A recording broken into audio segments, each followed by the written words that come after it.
Hey guys, and welcome to another RNG card analysis. Today we are featuring the new Druid spell, Moonglade Portal.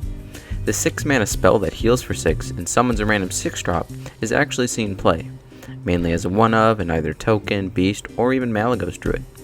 I think the main reason for its seen play is the almost complete lack of healing in the current standard meta, so even playing such an RNG dependent spell is actually worth it.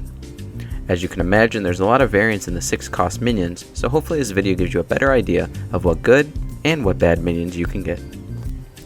Let's start with the minions you practically never want to see. Since the average stat line for a 6-drop is around 5 attack and 5 health, 6 mana 4/4s are considered bad. These include Nerubian Prophet, Ivory Knight, Wilfred Fizzlebang, and the Mistcaller. These minions are practically vanilla 4/4s, with the occasional exception of Wilfred discounting your Warlock hero power you might have obtained from Finley. Minions with 3 health are also considered bad, mainly due to how vulnerable they are to cheap removal. You don't really want a 6-drop that dies to spells like Wrath, Frostbolt, or even Lightning Bolt.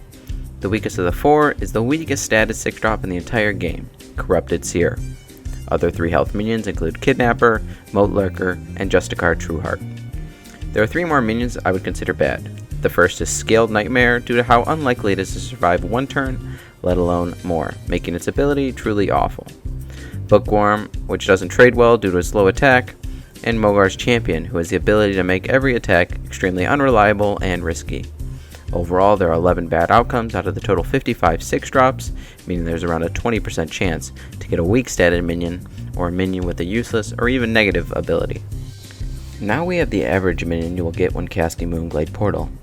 Like I said earlier, the average stat line for a 6-drop is 5 attack and 5 health, but there are a couple minions with weaker stats that shouldn't be considered bad. The first are 6 mana 4/5s, such as Cabal Shadow Priest, Windfury Harpy, and the Black Knight. Notice the Harpy is slightly stronger due to having the Windfury effect. We have 1 minion with a 5/4 stat line, Priestess of Elune, and then we have 2 6 mana 4/6s, the first one being Ancient Harbinger, whose ability has a lot of potential due to every druid running Yogg-Saron, and then we have Reno Jackson. There's 1 6 mana 6/4 Volcanic Drake, and then we move on to the 5/5s, who all have battle cries, so are basically just vanilla 5/5s. However, Mookla has the Beast tag, allowing it to synergize with cards like Mark of Yasarj and Menagerie Warden. Slightly better statted minions include Master Jouster at 5/6, and Sideshow Spell Eater, as well as Fire Elemental at 6/5. Lastly, we have Wobbling Runts, which has weak stats, but if you manage to activate its Death Rattle, it can synergize very well with Power of the Wild and either Beast or Token Druid. Overall, there are 17 average minions out of the total 55 6-drops, meaning there's around a 31% chance to get a minion around 5/5 in stats with no real effect. From here we move on to the good category. 6 mana 6/6s are strong enough to be considered better than average, and there are a total of 5 of them. We have Dragonid Crusher, Temple Enforcer, Dread Infernal, Koldara Drake, and Mysterious Challenger. Koldara Drake is slightly stronger because if you cast Moonglade Portal with 10 mana, you can hero power twice afterwards, and if it lives a turn, you can hero power up to a whopping 5 times next turn. Above this are 2 6 mana 6/7s, Boulderfist Ogre and Sea Reaver, and 1 7/6, the Forgotten Cthulhu card, Scarum Cultist. Archmage is an understated minion for being good, but the spell power can be insanely beneficial in almost every druid deck since they run at least Wrath and Swipe, and some versions like Malygos running many more damaging spells. Lastly, we have Illidan Stormrage, who would have made it to the great category due to its chance to provide another win condition for Token Druid, because its synergy with low cost spells such as Raven Idol, Innervate, Living Roots, and Power of the Wild, but its low health makes it really easy to kill, so all combos would have to be used on the turn it was summoned instead of the turn afterwards. Overall, there are 10 good minions out of the total 55 6-drops, meaning there's around an 18% chance to get a minion of high quality. Next up, we have the minions you almost always want to get off Moonglade Portal. First up is Savannah Highmane, whose combination of high stats as well as great Death Rattle make an extremely strong minion that needs to be dealt with. It also has the Beast tag, so it synergizes with cards like Mark of Yasarj and is game winning with Menagerie Warden. Next we have Karen Bloodhoof, who doesn't immediately impact the board, but has a Death Rattle even stronger than Highmane, and provides a whopping 8/10 in stats. Then we have Sylvanas Windrunner, which almost always requires an answer, or for your opponent to trade their entire board into her.